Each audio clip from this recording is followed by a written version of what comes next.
Tonight we have a story about a controversial treatment for cancer invented by a Winnipeg doctor. It's not new. In fact, Dr. John Davidson used it on hundreds of patients decades ago.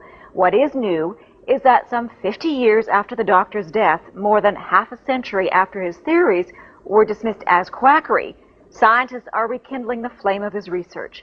With more on the legendary cancer doctor, here's CTV's medical specialist, Avis Favreau.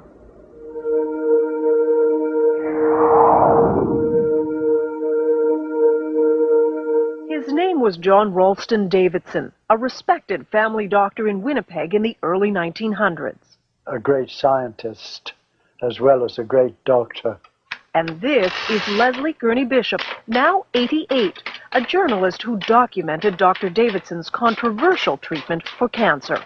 He never claimed that it cured it, but he said it would arrest it.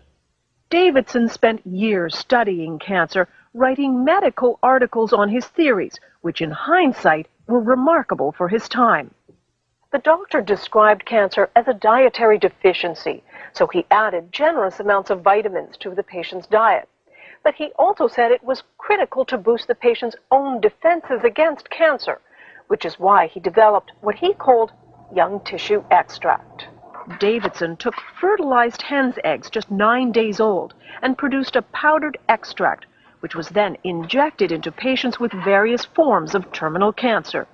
Like this boy, diagnosed with lymphatic cancer, notes show that with surgery, vitamins, and the extract, he returned to normal health.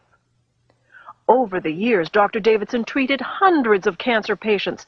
They all said, the ones I interviewed, all said that it had benefited them tremendously. Some said they were cured. Ruth Burke's father was one of Davidson's more famous patients. Harry Leader, the Member of Parliament for Portage-la Prairie, had been diagnosed with terminal bowel cancer by the Mayo Clinic in the U.S. But under Davidson's treatment, he improved. It was controversial scientifically, but that really didn't affect Dad. He believed in it. But Davidson's medical colleagues thought the treatment was useless and repeatedly refused him research money. It's as though they'd been instructed by somebody, well, just tear him up, just tear him up. And they did.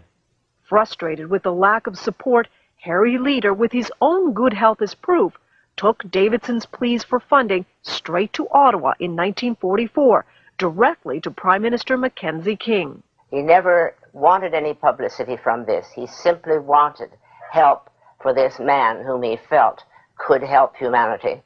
The Prime Minister refused to fund Davidson's work. The doctor died 4 years later. He would die pretty well of a broken heart, if you know what I mean, because he had not been recognized. His cancer treatment thought to have died with him. But then 6 years ago, the treatment was rediscovered by a Toronto company. It hired researchers at Dalhousie University to test the theory. Could these embryonic chicken cells really be a cancer treatment? When research began, there was excitement. Davidson's extract, in many ways, could be a cancer vaccine. In 3 studies on mice, the compound apparently shrunk tumors. We have to be careful about raising people's hopes falsely. Jonathan Blay is one of the researchers looking at the revived young tissue extract. Davidson's extract, in many ways, could be a cancer vaccine. There could be things in the extract that promote a response against the cancer. But then suddenly, the research stopped. The then owners of the extract had financial problems. They stopped paying the researchers. Dalhousie was out some $60,000 and halted the experiments. The university would be interested in continuing the work because the results were very promising. But for nearly 5 years now, the capsules have simply laid on the shelf. One could easily walk away from and say to heck with it. But would we be leaving behind something that could potentially have significant impact for large numbers of people? But if there are no takers soon, the venture will die. A darn shame, says Dr. Bain, because we still won't have the answer. Was Dr. Davidson right? But if Dr. Davidson's extract does show the power to combat cancer, this could be not only one of the great human victories in overcoming disease, but it could also be one of the great human tragedies. A tragedy because for the last 50 years, a possible cancer treatment, and its pioneer were forgotten. Avis Favreau, CTV News, Toronto.